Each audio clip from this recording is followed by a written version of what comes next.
प्रभु ने आज हमें इस वचन में कहा इफिसियों 2 में, और उसने तुम्हें भी जिलाया जो अपने अपराधों और पापों के कारण मरे हुए थे, जिनमें तुम पहले इस संसार की रीति पर और आकाश के अधिकारी के हाकिम अर्थात उस आत्मा के अनुसार चलते थे जो अब भी आज्ञा ना मानने वालों में कार्य करता है। सो भाई बहनों, इसमें यह लिखा है कि जो हम कार्य इस संसार की रीति पर पहले करते थे, जो आकाश के अधिकारी वो हाकिम उस दुष्ट के अनुसार आत्मा से चलते थे, आज भी आज्ञा ना मानने वालों में जीवन में वो शैतान कार्य कर रहा है, वो करता जा रहा है, वो उनको पीछे धकेलता जा रहा है, वो आज भी प्रभु से दूर होते जा रहे हैं। हे भाई बहनों, आज भी बपतिस्मा लेने के बाद, वचन को जानने के बाद हम पीछे होते जा रहे हैं, क्योंकि हमारा रहन सहन आज भी संसार की रीति पर है और उस आकाश के अधिकारी के हाथ में हमने अपने आप को सौंप रखा है। सो आगे लिखा है, इनमें हम भी सबके सब पहले अपने शरीर की लालसाओं में दिन बिताते थे और शरीर और मन की मनसाएं पूरी करते थे, और लोगों के समान स्वभाव ही से क्रोध की संतान थे। परंतु परमेश्वर ने जो दया का धनी है, अपने उस बड़े प्रेम के कारण जिससे उसने हमसे प्रेम किया, जब हम अपराधों के कारण मरे हुए थे तो हमें मसीह के साथ जिलाया, अनुग्रह ही से तुम्हारा उद्धार हुआ है। सचमुच हे प्रिय भाई बहनों, ये जान लो कि अनुग्रह ही से हमारा उद्धार हुआ है। परमेश्वर यीशु मसीह ने हमारे ऊपर अनुग्रह किया है। ये पिता यहोवा के प्रेम के कारण प्रभु यीशु मसीह के रूप में हमारे पास अनुग्रह आया है, जिस अनुग्रह के कारण हम पापों में डूबे हुए थे और अपराधों के कारण मरे हुए थे, आज मसीह में जिंदा हो चुके हैं और मसीह यीशु में उसके साथ उठाया और स्वर्गीय स्थानों में उसके साथ बिठाया। जैसे कि पौलुस कहता है कि मसीह में उसके साथ हमें उठाया और स्वर्गीय स्थानों में उसके साथ बैठाया है, ऐसे ही प्रभु हमें भी अपने साथ उठाएगा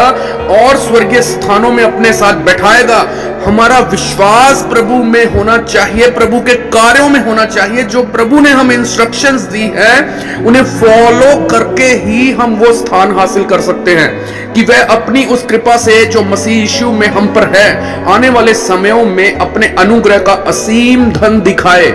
क्योंकि विश्वास के द्वारा अनुग्रह ही से तुम्हारा उद्धार हुआ है और यह तुम्हारी ओर से नहीं वरन परमेश्वर का दान है। सो प्रिय भाई बहनों, आज हम इस वचन के द्वारा जान चुके हैं कि परमेश्वर के द्वारा ही हमें ये अनुग्रह का दान मिला है, ये उद्धार का दान मिला है कि प्रभु यीशु मसीह का नाम हमारे जीवनों में है, और ना कर्मों के कारण ऐसा ना हो कि कोई घमंड करे। परमेश्वर कहता है कि ये कर्मों के कारण नहीं, ताकि कोई भी घमंड ना कर सके। ये सिर्फ और सिर्फ परमेश्वर का दान है,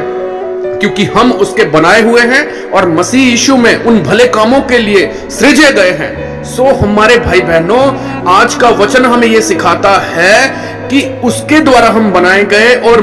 मसीह यीशु के भले कामों के लिए ही उसने हमें सृजा है। पिता ने अपनी महिमा के लिए हमें सृजा है, जिन्हें परमेश्वर ने पहले से हमारे करने के लिए तैयार किया। इस कारण स्मरण करो कि तुम जो शारीरिक रीति से अन्य जाति हो और जो लोग शरीर में हाथ के किए हुए खतने से खतना वाले कहलाते हैं, वे तुमको खतना रहित कहते हैं। तुम लोग उस समय मसीह से अलग और इज़राइल की प्रजा के पद से अलग किए हुए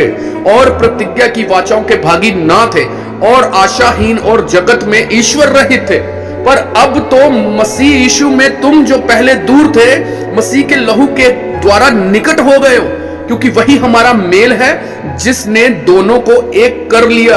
और अलग करने वाली दीवार को जो बीच में थी ढा दिया है, और अपने शरीर में बैर अर्थात वह व्यवस्था जिसकी आज्ञाएं विधियों की रीति पर थी मिटा दिया, कि दोनों से अपने में एक नया मनुष्य उत्पन्न करके मेल करा दे,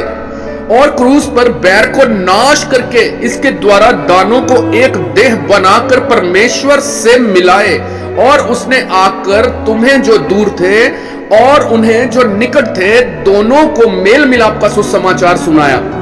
क्योंकि उसी के द्वारा हम दोनों की एक आत्मा में पिता के पास पहुंच होती है। इसलिए तुम अब विदेशी और मुसाफिर नहीं रहे, परंतु पवित्र लोगों के संगी, स्वदेशी और परमेश्वर के घराने के हो गए। और प्रेरितों और भविष्यद्वक्ताओं की नेव पर, जिसके कोने का पत्थर मसीह यीशु आप ही है, बनाए गए हो,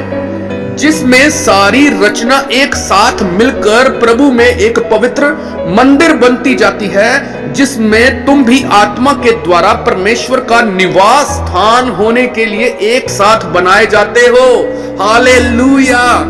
ये वचन परमेश्वर ने आज हमें दिया है। पौलुस ने अपने वचन में क्लियर किया, और ये वचन प्रभु यीशु मसीह के, कैसे प्रभु यीशु मसीह के नाम का उद्धार परमेश्वर के द्वारा हमारे जीवन में हुआ, और कैसे सारी सृष्टि की रचना एक साथ मिलकर प्रभु में एक मंदिर बनती जाती है। यह परमेश्वर ने आज हमें बताया कि आत्मा के द्वारा परमेश्वर का निवास स्थान होने के लिए एक साथ बनाए जाते हैं, जिससे हम एक हो जाते हैं, प्रभु में एक हो जाते हैं, और उसके निवास स्थान में जाके एक साथ बैठेंगे। सो हे प्रिय भाई बहनों, आज हम प्रार्थना करते हैं कि प्रभु हम अपने सारे